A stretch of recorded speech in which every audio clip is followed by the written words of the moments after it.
Bonsoir à tous, ici Pixar Gaming sur une nouvelle vidéo de peinture sur figurine.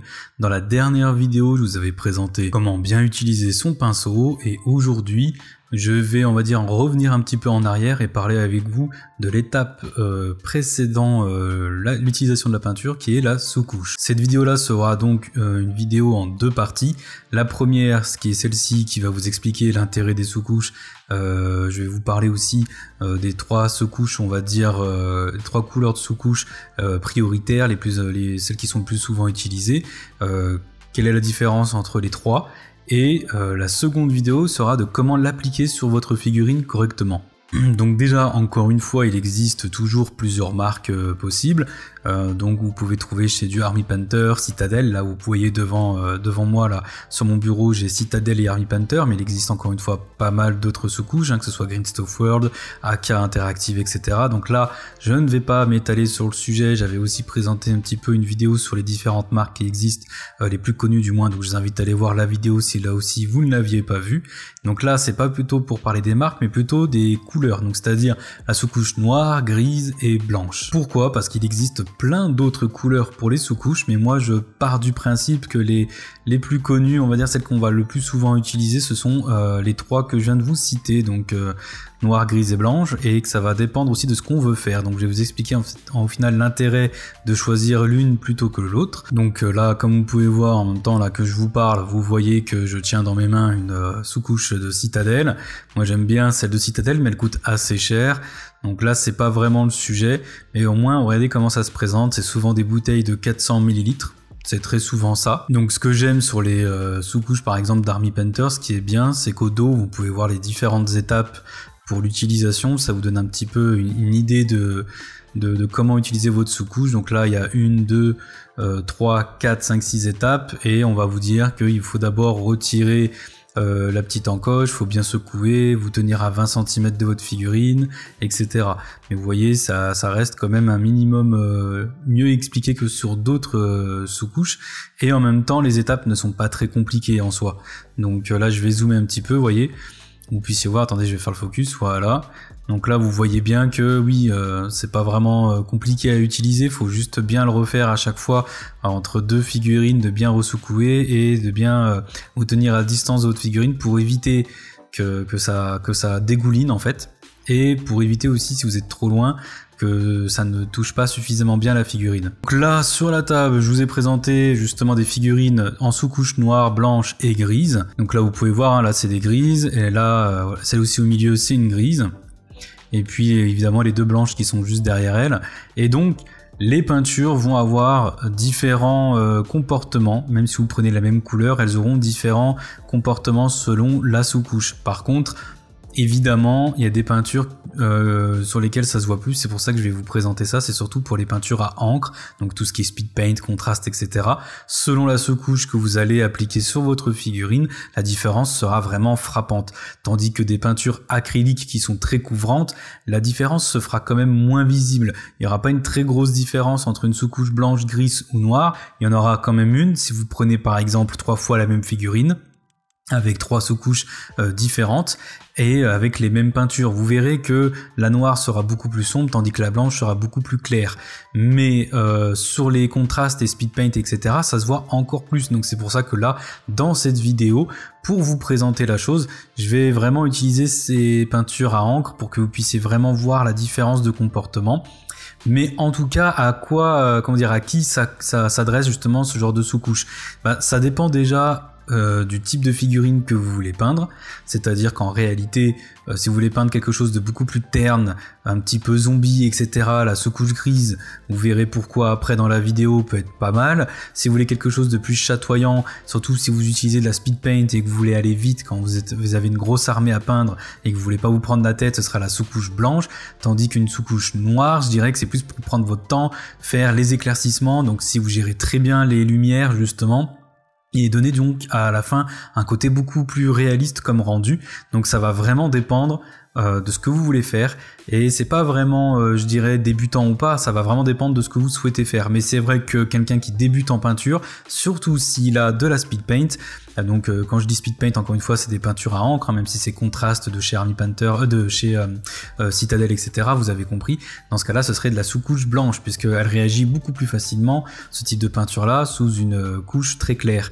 Vous voyez, donc ça va vraiment, encore une fois, dépendre de ce que vous voulez faire, et de votre niveau, et de vos types de peinture. Exemple très concret, là j'utilise donc de la Pallid Bone de Speed Paint, donc de chez Army Painter, et selon la sous-couche, regardez là la couleur de la peau de la tortue, ça donne un rendu un petit peu terne, d'accord, ça donne un rendu un petit peu voilà, un petit peu grisonnant, tandis que là sur le Rajang, la même peinture, regardez comment ça ressort beaucoup plus clair, parce que c'est de la sous-couche blanche. Regardez, je viens de faire le focus, donc comme je vous disais, regardez, en une seule couche, comme pour la tortue, hein, j'ai mis qu'une seule couche de speed paint, et regardez le rendu comment il est beaucoup plus clair, tandis que sur la grise, ben voilà, c'était beaucoup plus terne, et vous voyez, c'est toujours la même Pallid Bone. Et là, sur de la sous-couche noire, c'est encore pire, donc là je vais zoomer, et je vais vous présenter donc la même Pallid Bone, je vais la mettre sur la corne, donc sa corne gauche qu'on voit à droite, je vais en appliquer un petit peu dessus, vous voyez, voilà.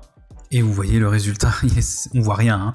Après c'est normal, encore une fois je le répète, c'est de la peinture à encre, mais étant donné que c'est très flagrant, c'est pour ça que j'ai décidé de prendre des peintures à encre, encore une fois, pour que vous puissiez vraiment voir l'impact de la sous-couche, du choix de la sous-couche. Donc là, je vais remettre encore une deuxième couche de speed paint dessus après, là je vais attendre que ça sèche et vous verrez qu'on verra rien du tout. Et maintenant après ça je vais peindre l'autre corne avec une couche de peinture acrylique, puis ensuite la speed paint, et là vous verrez la différence tout de suite. Donc pour l'autre corne, là ce que je vais faire, c'est que je vais mettre de l'Amber Skin d'abord en couche de base, puis ensuite la Speed Paint Pallid Bone, et vous verrez tout de suite la différence. Donc là l'Amber Skin qui est ici, c'est bien une peinture acrylique, donc je vais y mettre sur l'autre corne du Rajang en noir, puis ensuite la Pallid Bone qui est ici. Donc là, comme vous pouvez voir, j'ai mis une base de Amber Skin sur la corne de droite, qu'on voit à gauche.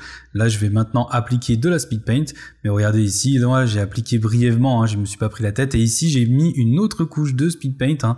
J'en ai mis une autre par-dessus. Vous voyez qu'on voit absolument rien du tout hein, sur la corne de gauche qu'on voit donc à droite.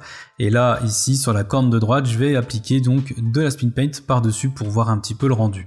Hop, voilà, donc je commence à l'appliquer et vous voyez tout de suite une différence. Là par contre, vous voyez que le comportement de la Speed Paint déjà fait ressortir encore une fois les creux et éclaircit là où il faut que ce soit éclairci. Donc je vais appliquer des couches successives un petit peu plus trempées sur mon pinceau.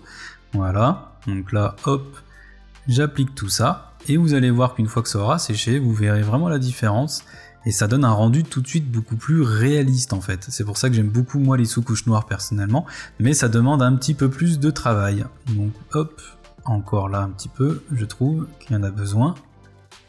Voilà. Voilà, donc je vais attendre que ça sèche, pardon, et je vais vous montrer le résultat juste après. Donc là maintenant que ça a séché, vous pouvez voir une sacrée différence quand même entre la corne de droite ici et puis la corne de gauche là. La Speed Paint n'a pas du tout réagi de la même façon, alors qu'il s'agit bien de la Speed Paint hein, Pallid Bone, hein, donc yellowish brown, pâle yellowish brown. Donc vous voyez, j'ai essayé vraiment d'appliquer plusieurs couches sur l'autre corne, mais là par rapport au Rajang qui est blanc, vous voyez j'avais mis une seule couche, et on voit tout de suite la différence. Par contre, le rendu me plaît beaucoup plus moi personnellement sous la sous-couche noire, mais vous pouvez voir donc que si on prend uniquement la corne en réalité qui était noire par rapport à la blanche, vous voyez tout de suite la différence. Hein. Hop, attendez, je vais faire un peu le focus. Donc vous voyez là, la Speed Paint quand même ressort de manière très claire. On voit un petit peu de blanc en dessous, donc ce qui est un peu chiant avec les sous-couches blanches, c'est qu'il faut mettre plusieurs couches pour être sûr que le blanc ne se voit plus. Sur le noir, regardez, les assombrissements sont beaucoup plus prononcés, donc le côté rendu réaliste est bien meilleur, je trouve, sur la corne comment dire, du Rajang qui est en sous-couche noire. Sa corne ressort beaucoup plus, mais évidemment j'avais mis une peinture acrylique en dessous aussi, hein. Donc c'était un mélange de deux peintures.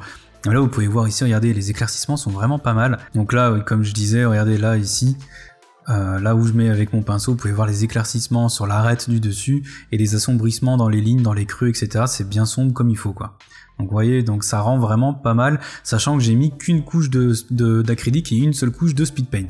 Donc là vous voyez le résultat côte à côte, hein. Donc là je vais vous remettre la tortue pour que vous puissiez voir que la même couleur de peinture, donc la même Speed Paint, donne un rendu totalement différent. Attendez hop, je recule tout ça, il est tombé, voyez, donc pour la peau de la tortue, ça a donné un côté très terne, hein, vraiment très terne, un petit peu comme si c'était nécrosé presque, je dirais.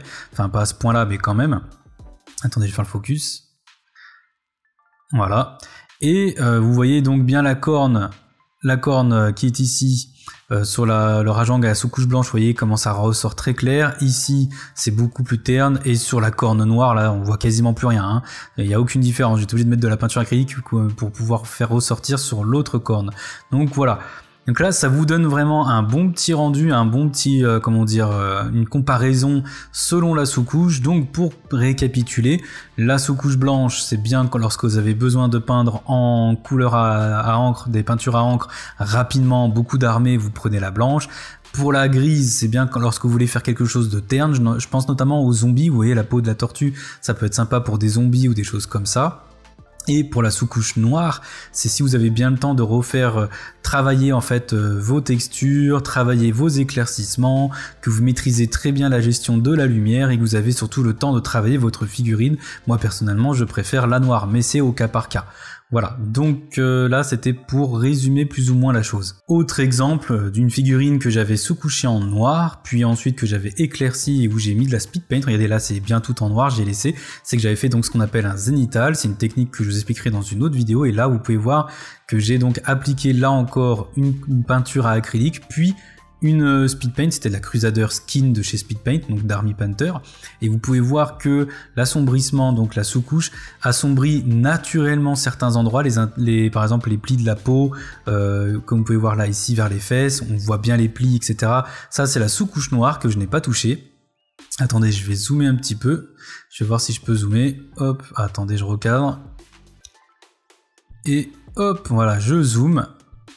Et je vais faire le focus. Voilà, donc tous les endroits où il y a en fait du noir, regardez là, il y a du noir un peu là, hop, ici, donc là je vous remontre bien, il y a vraiment des reliefs un peu noirs, tout ça c'est grâce à la sous-couche. J'ai ensuite fait, comme je vous ai dit, un éclaircissement, mis une peinture acrylique, puis la speed paint, et voilà le résultat. Ça donne vraiment en tout cas un côté très réaliste. Donc voilà, donc c'était une vidéo assez courte, plus pour vous résumer entre guillemets donc la différence entre une sous-couche grise, noire et blanche.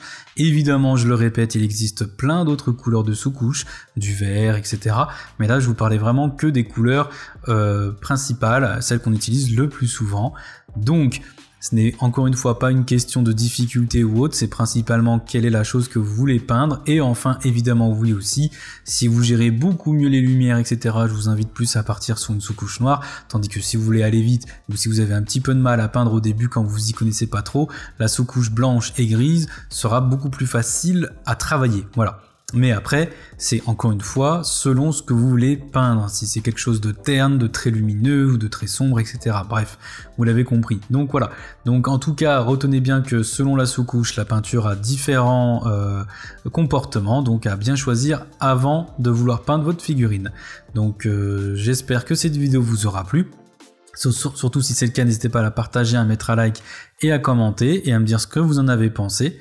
Et si ma chaîne vous plaît et que vous n'êtes toujours pas abonné, bien n'hésitez pas à le faire, moi ça me ferait super plaisir. Voilà, sur ce, je vous souhaite une bonne semaine et un bon week-end, et je vous dis à la prochaine. Ciao ciao.